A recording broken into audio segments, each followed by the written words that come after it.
I saw the message by accident. That is the part one have returned to more times than I can count. The sheer randomness of it. The way the whole thing unraveled, not because I was suspicious or clever or persistent, but because my wife left her laptop open on the kitchen counter on a Wednesday evening in February while she went upstairs to run a bath, and I walked past it on my way to refill my coffee, and the screen was bright, and the message was there. I wasn't trying to read it. I wasn't leaning in, wasn't squinting, wasn't doing any of the things a suspicious husband does. I was walking past a lit screen with a mug in my hand, and my brain did what brains do. It processed the text in my peripheral vision before I'd made any conscious decision to look. The message was from a contact saved as Thomas K. It was one line. It said, "I keep thinking about Sunday. I can still feel you." I stopped walking. The coffee mug was warm in my hand. From upstairs came the sound of water running, the specific rhythm of our clawfoot tub filling, which took about 4 minutes, and which I knew by sound the way you know the sounds of a house you've lived in for 8 years. The kitchen smelled of the dinner we'd just finished: roasted garlic, olive oil, the particular warmth of a shared meal. Everything was exactly as it always was, except for the 11 words on the screen. My name is Patrick Ellison. I was 44 years old. I taught landscape architecture at a small university and consulted part-time for a firm that designed public green spaces, parks, urban gardens, the kind of work that required patience and a long view, a willingness to plant things you wouldn't see bloom for years. My wife, Diane, was 42. She was a translator, French and Italian into English, freelance, working from our home office in a disciplined 4-hour morning block that she guarded with the seriousness of someone who understood that creative work requires protected time. We had been married for 8 years. We had no children, by choice and then by circumstance, and then eventually by a mutual, mostly unspoken acceptance that the life we had built for two was complete in its own way. We lived in a house with a garden I had designed myself, the only private garden I'd ever designed, built over 3 years of weekends, layered and seasonal in the way I liked things, with a stone path that curved rather than ran straight, because I had always believed that a path should invite you to slow down rather than hurry through. I had believed, until approximately 40 seconds ago, that I was happy. Thomas Kowalski. She had mentioned him 3 months ago, in November, with the casual ease of someone sharing a piece of mildly interesting news. An old friend from her childhood. They'd grown up in the same neighborhood in Lyon, before her family moved to England when she was 14. He'd found her on social media, a reconnection after nearly 30 years. She'd been pleased in a quiet, nostalgic way. The way people are pleased when the past reaches out and reminds them of who they were before they became who they are. I had felt nothing about it. I had not thought to feel anything about it. I set my coffee mug on the counter. I looked at the screen for another moment. Then I walked to the bottom of the stairs and stood there and listened to the water still running, and said nothing, and went back to the kitchen and sat down at the table with my hands flat on the wood and waited for my wife to come downstairs. She came down 20 minutes later in her robe, hair damp, carrying the light ease of someone who had just stepped out of a warm bath. She smiled when she saw me. She asked if I wanted tea. I said yes. She went to the kettle without noticing that the laptop was still open, or if she noticed, without registering that anything had changed. She made the tea. She brought it to the table. She sat across from me and asked about my day, which I had already told her about at dinner, and I answered again with the automaticity of someone whose mind is entirely elsewhere. I did not say anything about the message. Not that night. The opening of this story is built around a single act of involuntary perception and the gap between seeing and knowing that follows it. Patrick does not choose to read the message. His brain reads it before he has the opportunity to decide whether he wants to. This detail is not incidental. It establishes the fundamental passivity of his entry into crisis. He has not been suspicious. He has not been investigating. He has simply been walking through his own kitchen, and the truth has arrived without invitation. The 11 words, "I keep thinking about Sunday. I can still feel you," are devastating in their specificity. They do not suggest ambiguity. They do not admit of innocent interpretation. And yet Patrick's immediate response is not confrontation but stillness, the specific paralysis of a mind that has received information it has no existing framework to process. The sensory detail of the scene is important. The warm mug, the smell of garlic, the sound of the bath filling upstairs. These are the textures of a life that felt secure 4 minutes ago. The contrast between that security and the 11 words on the screen is the story's first and most essential wound. Patrick's decision not to say anything that night, to sit across from his wife, drink his tea, answer her questions about his day, is psychologically precise. It is not cowardice. It is the behavior of a man who understands, instinctively, that he needs to know more before he speaks, and who is also, somewhere underneath that reasoning, simply not ready for what speaking will make irreversible. Diane had always been, in the vocabulary of our marriage, the more private one. I don't mean secretive, or I hadn't meant that, until February. I meant that she had a quality of interior self-sufficiency that I had always admired and occasionally envied. She processed things internally before she brought them out. She was unhurried about sharing. She kept a journal that I had never read and never wanted to read, because it had always seemed to me that a person was entitled to their own unobserved interior. She was warm and present in our life together, but she carried a kind of reserve that you felt not as coldness, but as depth. The sense that there was more there than was currently visible, and that the more was available to you if you were patient and attentive. I had found this quality attractive when we met. I still found it attractive. I now understood, sitting at the kitchen table with my untouched tea, that it had also made certain things very easy not to see. Thomas had first appeared in November, as I said. The reconnection had been through a professional networking platform. She'd mentioned this detail specifically, in the way people mention details that contextualize something as ordinary. He was an architect, she'd said, based in Paris now. They'd exchanged a few messages. She'd been struck by how little he'd changed, personality-wise. She described him as warm, a little funny, someone who remembered everything. I had listened to this with the half-attention of a man who trusts his wife and has no reason to listen more carefully. Over the following weeks, she mentioned him 2 or 3 more times. A message he'd sent about a building he'd seen that reminded him of something from their childhood neighborhood.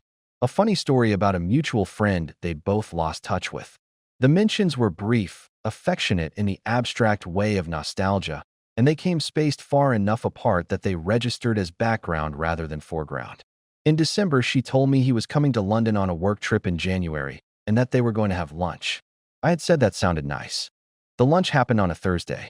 She came home in the mid-afternoon, earlier than I'd expected, and she was different in a way I had noticed at the time and categorized wrongly. She was brighter, not in the artificial way of someone performing happiness, but in the specific way of a person who has just had a conversation that engaged them fully, that reminded them of something about themselves they had perhaps forgotten.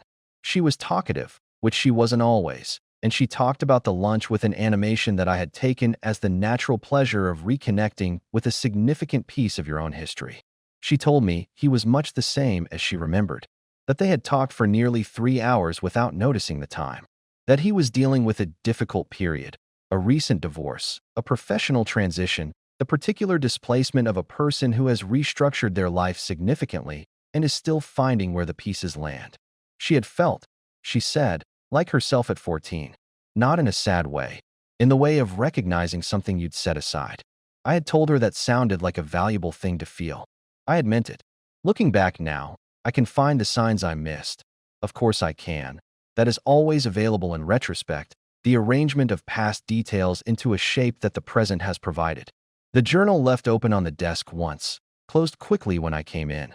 The particular carefulness with which she set her phone down in those weeks, not suspiciously, not frantically, but with a deliberateness that was slightly different from her usual distracted absent-mindedness. A new playlist on the shared music account, French songs I didn't recognize, which she said were from a podcast she'd found and which I had listened to for 30 seconds and liked and thought nothing more about. There was one evening in late January, 10 days before the message, when she came to bed later than usual. I was half asleep when she got in, and she lay very still in the way she did when she was thinking hard about something, and I almost asked what was on her mind and then didn't, because I was tired and because asking was available to me tomorrow, and the night was quiet and comfortable, and I let it go. Tomorrow, when it came, she was already at her desk when I woke up, already in her 4-hour translation block, the door closed, the day already proceeding. I made coffee and went into the garden and looked at the stone path curving through the February frost and thought about nothing in particular. 10 days later, I walked past an open laptop. This section is a study in the ordinary texture of a marriage being slowly altered from within, and the way that trust, when deep and genuine, creates a perceptual blind spot that is indistinguishable from wisdom. Patrick's description of Diane as the more private one is careful and honest. He distinguishes between privacy and secrecy, and notes that her reserve had always read to him as depth rather than concealment. This is not naivety.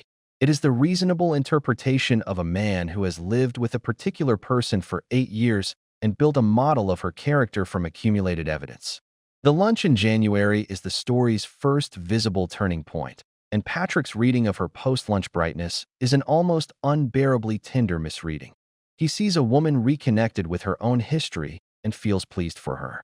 What he is actually seeing is a woman in the early stages of an emotional reorientation. The specific brightness of someone who has been reminded that they are desired, that they are interesting, that they exist as a person independent of their domestic life. Thomas Kowalski's situation, recent divorce, professional transition, personal displacement, is not incidental. It is the emotional precondition of the reconnection, a man newly without an anchor, turning towards someone who represented a time before all his losses. The French playlist is the story's quietest red herring, and its most affecting detail. Patrick listened to it for 30 seconds and liked it and moved on. It was already a private language between two people, a signal too subtle for a trusting husband to decode. I did not sleep well that night. This was unusual. I had always been a reliable sleeper, one of those people who falls unconscious within minutes and surfaces 8 hours later with no memory of the interval. Diane used to say, with a mixture of affection and mild envy, that I slept like a man with a clear conscience. I had always taken this as a straightforward compliment. Lying in the dark at 2 in the morning with the 11 words cycling through my mind with the mechanical persistence of something that had gotten stuck, I found myself recategorizing the phrase. A clear conscience. As opposed to what, exactly? I got up at 6, before Diane, and made coffee and sat at the kitchen table in the gray February morning and thought about what I knew and what I needed to know and what I was going to do with either. What I knew, one message, 11 words, a level of physical intimacy implied by the language that was not consistent with any definition of childhood friendship I was aware of. Sunday. Last Sunday, Diane had been at her book group, a monthly gathering at a friend's house, a group she'd been part of for 4 years. She'd come home at 10:30, slightly wine-flushed, and told me it had been a good session. They'd read a French novel. There had been some disagreement about the ending. I sat with that for a moment. Then I opened my own laptop and looked up Thomas Kowalski, architect, Paris. He had a professional website and a modest online presence, project portfolio, a few published pieces in architectural journals, a photograph. He was tall and angular, the kind of face that aged in a way that looked deliberate.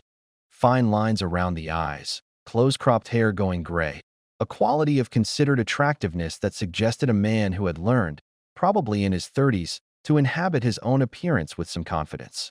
He looked, I thought, like someone who would remember everything. I closed the laptop. That day I taught 2 seminars and a site review workshop and ate lunch at my desk and drove home on autopilot and arrived in the driveway without a clear memory of the route. Diane was in her office when I came in, finishing her afternoon. I made dinner. We ate. I was, I think, adequate at the performance of normalcy. I said the things I would have said, responded to the things she said, poured us both wine. Afterwards, she read on the sofa, and I sat across from her with a book I did not read, turning pages at intervals that I hoped looked plausible. On Friday, I called my oldest friend, Greg, who was a journalist and had the specific quality of being useful in a crisis not because he had wisdom, but because he had seen enough of human behavior to be unsurprisable. Tell me exactly what it said, he said, when I'd given him the outline. I told him. That's not ambiguous, he said. No, I said. What do you want to know before you talk to her? Whether it's ongoing. How long? Whether the book group is real. The book group is the thing to check first, he said. That's the most verifiable. You know someone who's in it. I did. Diane's friend, Claire, had been part of the group since the beginning. Claire and I had a comfortable, if not close, relationship, the particular friendliness of 2 people connected primarily through someone else. I had her number in my phone from a dinner party logistics chain 3 years ago. I had never used it independently. I texted her on Saturday morning while Diane was in the garden. I told her I was trying to surprise Diane with something related to the book they'd read last Sunday, and could she remind me of the title, because Diane had mentioned it, but I'd forgotten. Claire replied within the hour. Oh, that's so sweet. We didn't meet last Sunday, actually. Magda was sick, so we postponed to this weekend. Did Diane think we met? How funny. I stared at my phone for a long time. How funny, Claire had written. She had no idea she had just confirmed the second lie I had identified in 4 days. I put my phone in my pocket and went to the kitchen and stood at the window and watched my wife in the garden, moving between the frost-gray beds with the unhurried attention she always brought to outdoor spaces, touching the edge of a dormant shrub, examining something near the stone path, entirely at ease in the place I had built for us both. She looked, from where I stood, completely like herself. That was the hardest part. That Sunday, the Sunday after the book group that hadn't happened. She told me she was going to see her friend Yuki, who lived across the city. She left at 11. She came home at 4. She was quieter than usual in the evening, the quietness of someone processing rather than resting. And when I asked if she'd had a good time, she said yes. Yuki was going through some things, and it had been a heavy conversation, and she seemed to need the evening to settle. I had looked up Thomas Kowalski's London presence the day before. He had a professional affiliation with a firm in Clerkenwell, the London office of a European architecture partnership he consulted for. He was, it appeared, in London regularly. I noted this. I said nothing. I added it to the document I had started keeping, dates, statements, verifiable facts, in a notes file on my university computer that Diane had no access to. The document was already 2 pages long. The Claire text exchange is the story's first moment of investigative confirmation, and it arrives with devastating simplicity. Patrick doesn't conduct surveillance or hire anyone or access private accounts. He asks a single, apparently innocent question to a friend who has no reason to be careful with her answer. The reply, "We didn't meet last Sunday," is the second structural lie Patrick has now identified within 4 days, and its casualness makes it worse. Claire delivers it with a cheerful "how funny," completely unaware that she is not correcting a small domestic misunderstanding, but confirming a pattern of sustained deception. The watching through the window scene is the section's emotional center. Diane moves through the garden Patrick built for them with complete, unperformed ease, touching the dormant shrubs, following the curved stone path, and she looks, from where he stands, entirely like herself. This is what makes her betrayal so difficult to metabolize. She is not a different person at home than she is with Thomas. She is the same person, living 2 simultaneous truths with equal authenticity. For Patrick, who has organized his entire understanding of their marriage around her quality of interior depth, this is the most destabilizing possibility of all. Not that she has been performing love, but that she has genuinely felt it, in 2 places at once, without apparent contradiction. I want to tell you that I handled the next 3 weeks with consistent dignity. I didn't entirely. There were evenings when the ordinary intimacy of our life together, passing in the kitchen, her hand on my arm, the specific way she laughed at something I said, felt like a form of cruelty so exquisite that I had to leave the room to keep my face from showing it. There were nights when I lay beside her in the dark, and the silence between us, which had always been one of the comfortable silences of a long marriage, felt like it was made of something else entirely, like sharing a bed with the idea of a person rather than the person herself. I kept the document. I added to it methodically in the way I approach design work, precisely, without editorializing, noting only what I could verify. The Yuki visits began to show a pattern. Once the previous month, I confirmed with Yuki herself through the same casual question method I'd used with Claire, asking her for a recipe she'd apparently shared with Diane at a recent visit. Yuki told me warmly that they hadn't seen each other since Christmas. The visit Diane had described, the heavy conversation, the friend going through things, had not occurred. The lunches at a restaurant called Fenwick's began appearing in our joint account. Diane managed our finances with the same systematic care she brought to everything else, and she had always been the one who reconciled the accounts at month's end. I had trusted this arrangement for 8 years and paid almost no attention to the details. Looking now with the specific attention of a man who knows what he's looking for, I found 6 charges at Fenwick's over the past 3 months, always on weekdays. always between 12 and 3, always for an amount consistent with a two-person lunch rather than a solo meal. Fenwick's was in Clerkenwell, 3 minutes walk from the London office of the architectural partnership Thomas Kowalski consulted for. I went to Fenwick's on a Tuesday. I told myself I was only going to look at the place to understand the geography of what I was dealing with. That was partially true. I arrived at noon and took a seat at the bar and ordered a coffee and watched the room. They arrived at 12:15. I had positioned myself poorly, or well, depending on how you look at it, near the entrance, so they came in while I was fully visible. But neither of them was looking toward the bar. They were already in conversation, that absorbed, forward-leaning conversation of people for whom the other person is genuinely the most interesting thing in the room, and a host led them to a table near the back before either of them had looked up enough to see me. I sat at the bar for 20 minutes. I did not go to their table. I did not make myself visible.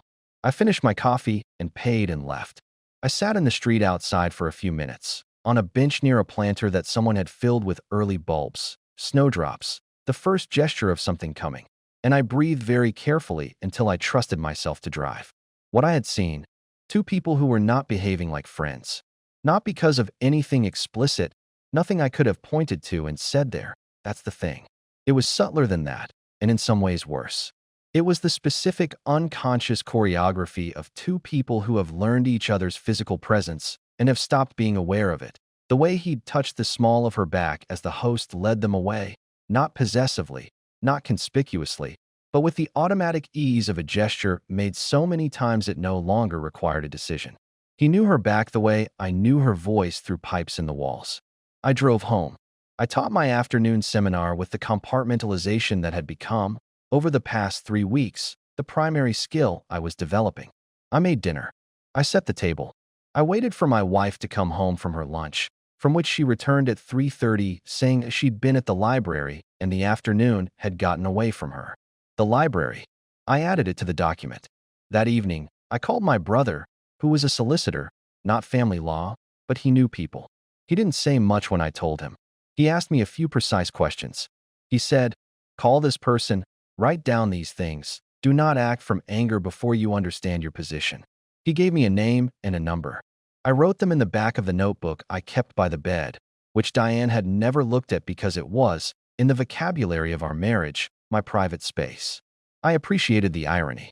The following weekend, Diane told me she needed to visit her sister in Bristol. The sister, whose name was Sophie and who I liked genuinely, lived 3 hours away, and the visits happened 3 or 4 times a year. They were real, consistent, verifiable. I had no reason to doubt this one. I checked with Sophie anyway. A text, friendly, asking her to pass along a book I was sending with Diane since they had the same taste. Sophie replied, "Would love that. Though she's not coming this weekend. We pushed it to next month because of my work thing, didn't she say?" She hadn't said. 3 lies, confirmed. The book group, Yuki, Bristol. The document was 5 pages. The Fenwick scene is the story's most controlled and devastating piece of observation, and Patrick's response to it tells us everything about who he is. He sees enough. He does not insert himself, does not create a scene, does not let his presence be known. He sits at the bar with his coffee and watches, and then he leaves and sits outside with the snowdrops, the first bulbs pushing through the February ground, and breathes until he can drive. This is a man who tends gardens and teaches students to think about the long view, and he is applying those instincts to the worst experience of his life. The detail of Thomas's hand on Diane's back, automatic, unconscious, the gesture of established familiarity, is the scene's emotional spike. It is not dramatic. It is the opposite of dramatic. It is habit, and habit, in this context, is worse than passion because it implies duration and domesticity. Not an affair conducted in stolen moments of intensity, but a relationship that has, in some parallel register of Diane's life, become ordinary. Patrick's brother's advice, "Do not act from anger before you understand your position," echoes the structural wisdom of every mentor figure in these stories. And the notebook detail closes the section with a precise, quiet irony. He has been writing the truth in a private space that his wife has always respected. She kept her secrets in the digital architecture of message threads and contact names. He keeps his in a paper notebook by the bed, in the vocabulary of a marriage that once trusted in private spaces. I chose a Sunday, not because Sunday had any particular significance, or not consciously, but the rhythm of our weekends had always been slower, quieter, the day we most reliably had unscheduled time. There was no school run, no work block, no external structure to interrupt or be interrupted by. Just the house and the garden and the two of us, and now, everything I needed to say. She came downstairs at 8:30 to find me already at the kitchen table. The document was printed, all 5 pages, and placed in the center of the table with the laptop open beside it, the screen showing the conversation thread I had found 3 weeks earlier. I had gone back into her laptop on a Tuesday evening while she was at her actual book group, rescheduled, genuine, verified by Claire, and I had read enough to understand the shape of the thing I was dealing with. She stopped in the doorway. She looked at the table. She looked at me. Something crossed her face that was neither surprise nor guilt exactly. Something more like the specific recognition of an ending that has been, on some level, anticipated. "Sit down," I said. She sat. "I'm going to tell you what I know," I said. "And then I'd like you to tell me the truth. Not the version you've prepared. The actual truth." She looked at the screen. She looked at the document. She was very still. "How long?" I said. She took a breath. "Since January. Since the lunch. 5 months. Yes. The book group in February. Yuki. Bristol. Yes. All of them. Yes." Her voice was quiet and even. The voice of someone who has decided that the only path available is honesty and is walking it with whatever composure she has left. "The laptop," I said. "You left it open in March. The message from Thomas." She closed her eyes briefly. "I know." I realized the next morning. "I didn't know if you'd seen it." "You didn't ask." "No." "Why not?" She was quiet for a moment. "Because I wasn't ready. She stopped. "Because I didn't know what I wanted yet, and asking would have made me decide before I knew." I sat with that. It was honest. It was also one of the most painful things she had ever said to me. "Tell me about him," I said. "Not the facts. Tell me what this is." She looked at her hands. They were flat on the table, the same gesture. I realized that Rachel had made in the other story, the gesture of someone steadying themselves against a surface. "He was my first, everything," she said. "Before my family moved. Before England, before university, before my whole adult life. He knew me when I was someone I haven't been in 30 years. And when he came back, I felt," she paused. "I felt like that person was still there. Inside the person I've become. I didn't expect to feel that." "And what about us?" I said. "While you were feeling that?" She looked up at me. "We were real. We are real. Patrick, Don't," I said. Quietly, not harshly. "Don't tell me we're real as though that's an answer. I know we're real. I've been knowing we're real for 3 weeks while you've been lying to me about book groups and your sister." She absorbed that. "You're right," she said. "I'm sorry." "Is it love?" I said. The word felt strange in my mouth. Clinical, like a medical term for something that had been, until recently, just a fact of life. She was quiet for long enough that the silence itself was an answer. "I don't know," she said finally. "I think it might be. I think that's why I couldn't. I couldn't end it, and I couldn't tell you, and I couldn't." She stopped. "I've been in a paralysis. I know that's not an excuse." "It's not," I said. "I know. Does he know you're married?" "Yes." "Does he want you to leave?" Another pause. "Longer." "He hasn't asked me to," she said. "He said he would. He said he'd accept whatever I decided. That he wouldn't pressure me." "That's very considerate of him," I said. It came out slightly colder than I intended, and I didn't apologize for it. We sat in silence for a moment. Outside, the garden was beginning its slow emergence from winter, the borders showing the first tentative green, the stone path clear of frost, the shrubs I'd planted 5 years ago settling into the shapes they were eventually going to be. I had designed it to look different in every season. I had built it to last. "What do you want?" I said. "Tell me honestly what you want." She looked at me with an expression I had not seen on her face before. Not the warmth of our ordinary life. Not the composed privacy she wore when she was processing, but something rawer and more helpless. "I want both," she said. "I know that's not possible. I know that's not something I get to want. But that's the truth." "It's not possible," I confirmed. "I know. So what will you choose?" She looked at me for a long time. The kitchen was very quiet. The garden was there through the glass, patient, waiting. "I don't know yet," she said. "I'm sorry." I know that's not what you need to hear, but I don't know yet, and I think you deserve the honest answer more than you deserve the quick one. I stood up from the table. I picked up my jacket from the back of the chair. I looked at my wife, who I had loved for 8 years, and who was looking back at me with the specific grief of a person who has caused damage they cannot yet measure. You have 2 weeks, I said, not to decide about him, to decide about us, about whether you want to fight for what we have or whether you've already decided and you're waiting for the courage to say so. I went into the garden. I walked the stone path, the one that curved rather than ran straight. I walked it twice. Then I sat on the bench near the far border and looked at what I had built and stayed there for a very long time. Diane's answer, I want both. I know that's not possible. I know that's not something I get to want. It's the confrontation's most honest and most devastating moment. Unlike Rachel in the previous story, who arrived at her explanation through careful self-analysis, Diane arrives at hers through something more disorganized, a genuine emotional split that she has not resolved and cannot resolve quickly. This is psychologically realistic in a way that tidier confessions are not.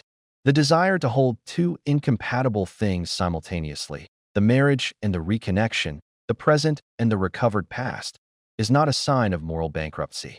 It is a sign of someone who is genuinely torn, which is in some ways harder to face than clean betrayal. Patrick's response, you have 2 weeks, is the action of a man who understands that a forced decision under pressure is not a real decision. He is giving her time not out of weakness, but out of the same long-view thinking that shaped the garden he built. He is not interested in a resolution that collapses immediately, in a choice made from panic that reverses itself in 6 months. He wants to know what she actually wants. The garden, walked twice on the curved path he designed to make you slow down, is the story's most resonant image. He built it to last. He built it to look different in every season. He is now sitting on the bench in the early spring light, waiting to find out whether it will be walked by one person or two. She chose us. I want to say that simply and without embellishment because it is the truth, and because in the weeks and months that followed there were moments when I forgot it was the truth and had to return to it deliberately, like touching a fixed point in a room that is moving. She chose us, and the choosing was not easy, and it was not instantaneous, and the 2 weeks I had given her extended by 4 days during which she was quieter than I had ever known her to be, moving through the house with a concentrated inwardness that I recognized, now, as the external sign of decisions being made at a depth I could not access. She ended it with Thomas by phone, in her office with the door closed, on a Thursday afternoon. She told me afterward, simply, that it was done. I asked if she was all right. She said she didn't know yet. I said that was an honest answer. We stood in the kitchen for a moment, and then she put her arms around me, and I held her, and neither of us said anything for a long time. What followed was the hardest year of my marriage. Harder, in some ways, than its ending would have been. Because an ending has a clear shape. You grieve it, you adapt, you eventually build something else. But repair is more complex than ending, and less understood, and there is no cultural script for how it goes. It is not a straight line from betrayal to forgiveness to restored normality. It is a series of small, nonlinear movements. A Tuesday when everything feels almost ordinary, followed by a Wednesday when I see her take out her phone and something cold moves through me before I can stop it. A conversation at dinner that is genuinely warm, followed by a night when I lie awake running the same calculations I thought I'd stopped running. We went to therapy. A man named Dr. Whitfield, spare and precise, who had the specific gift of making both of us feel simultaneously understood and gently challenged. He asked questions I hadn't thought to ask myself. Why had Diane not told me she was struggling? Not about Thomas specifically, but about the quieter, slower dissatisfactions that had preceded him. And he asked me, with equal precision, what in our dynamic had made it feel impossible to bring that forward.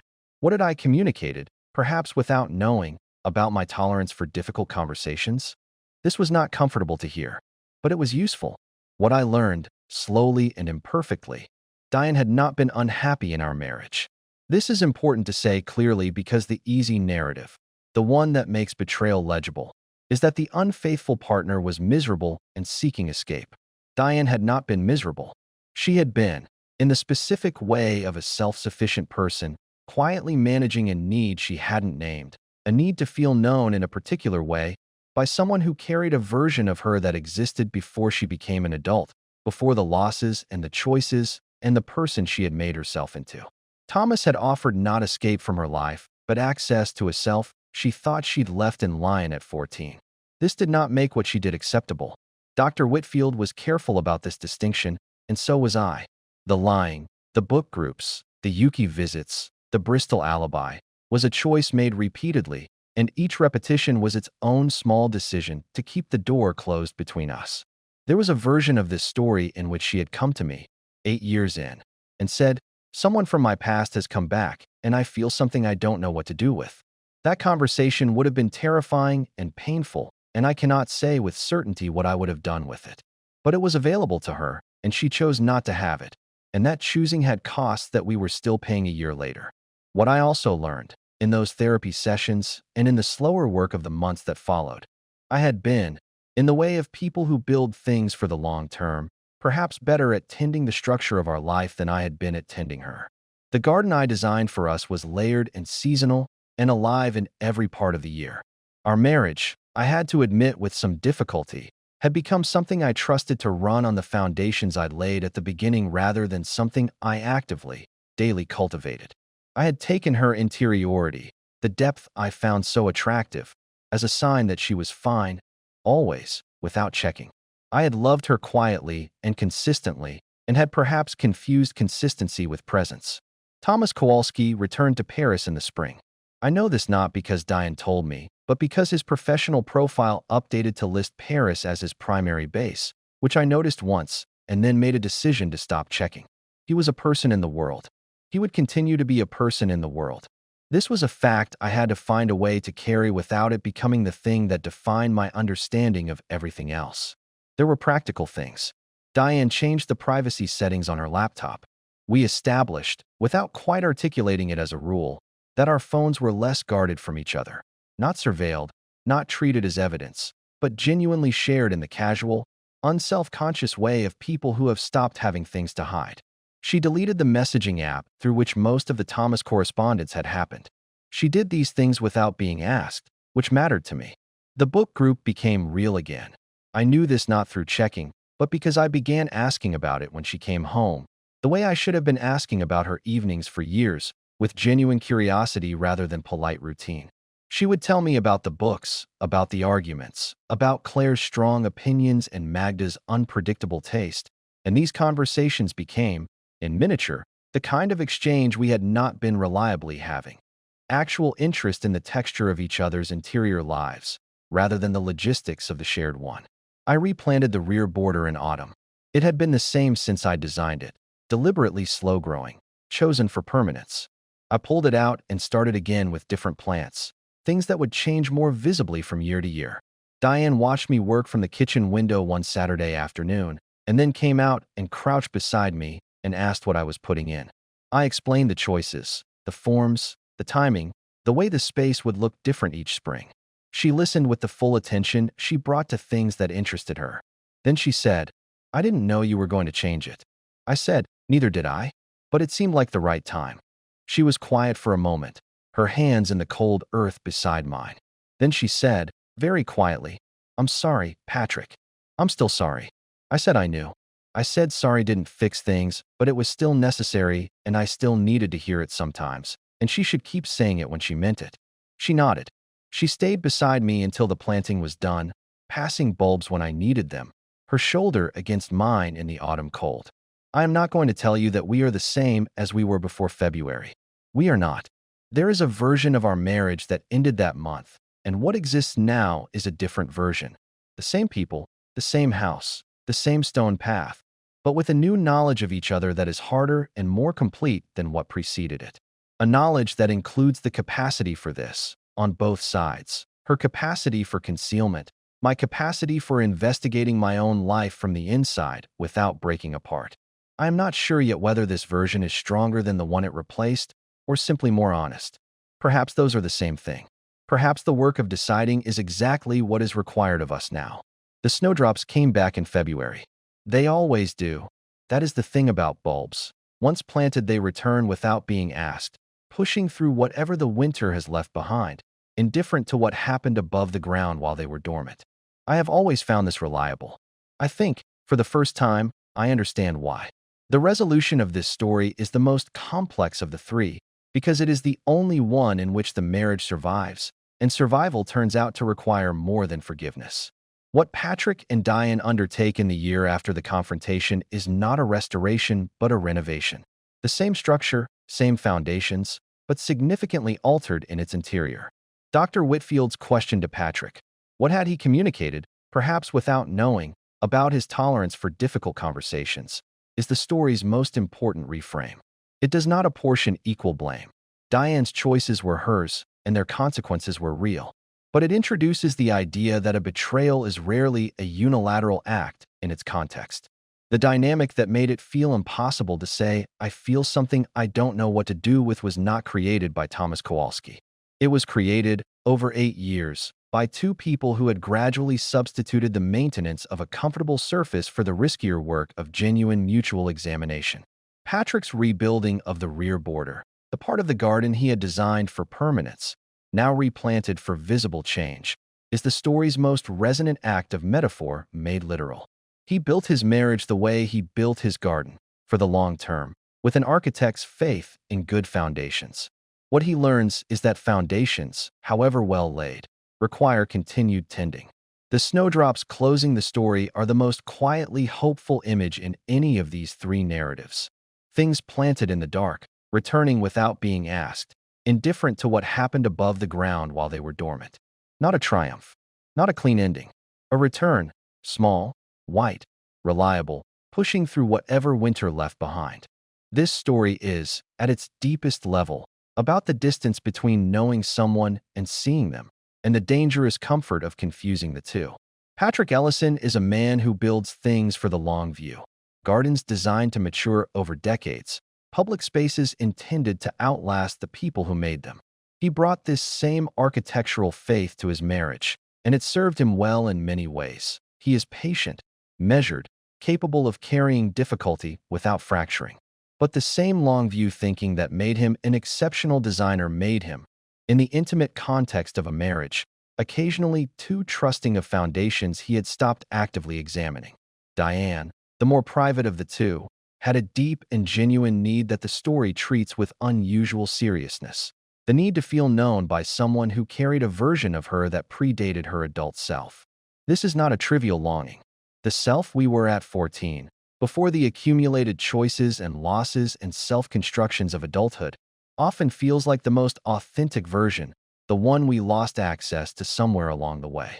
Thomas Kowalski did not offer Diane passion or escape. He offered her continuity with herself. The tragedy is not that she felt this, but that she pursued it covertly rather than naming it as a need that existed, legitimately, within the context of her marriage. What all three stories in this collection ultimately argue is the same thing from different angles: that the health of a long relationship is not measured by the absence of difficulty, but by the presence of honesty, the sustained willingness to say the true thing rather than the manageable thing, to choose the difficult conversation over the comfortable silence. Where that willingness fails, the silence fills with something else. And the something else, as each of these husbands discovered, is always more expensive than the conversation that would have prevented it.